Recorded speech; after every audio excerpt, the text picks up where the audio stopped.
सुबह का समय है। सूरज की पहली किरणें खेतों पर पड़ रही हैं।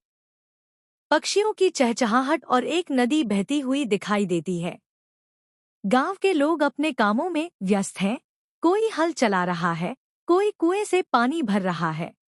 गांव के एक कोने में एक पुरानी टूटी-फूटी हवेली है। दीवारों पर काई, खिड़कियां टूटी हुई।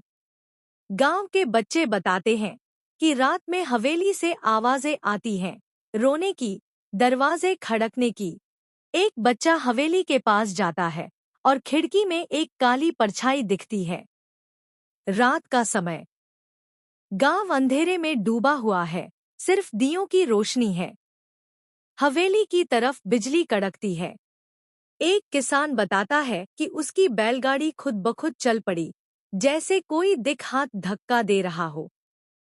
गांव के पुजारी मंदिर में विशेष पूजा कर रहे हैं। धूप, मंत्रोच्चार और घंटियों की गूंज। लड़की पर साया। एक लड़की रात में अजीब हरकतें करने लगती है, कभी हंसती, कभी चीखती है। गांव में डर। गांव के लोग अब हवेली से दूर रहने लगे हैं। घर जल्दी बंद हो जाते हैं। बूढ़े बाबा का रहस्य। एक बूढ़ा साधु बताता है कि इस हवेली में 100 साल पहले एक आत्मा फंसी थी।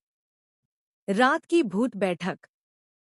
कुछ युवा दोस्त रात में कैमरा लेकर हवेली में जाते हैं। कैमरे में एक सफेद आकृति दिखती है। एक पगडंडी हवेली के पीछे के जंगल में जाती है। वहां कुछ अजीब आवाजें आती हैं।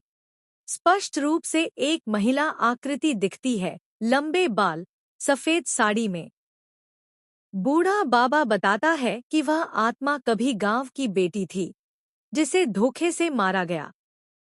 गांव में गायें बीमार पड़ने लगती हैं, लोग बीमार हो रहे हैं।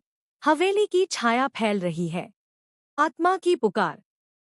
रात में गांव में एक आवाज गूंजती है, मुझे न्याय दो।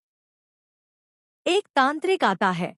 वह हवन करता है, मंत्र बोलता है और आत्मा को पुकारता है। मुक्ति की रात। भयंकर रात में हवेली जलने लगती है। आत्मा चीखती है और फिर शांति छा जाती है।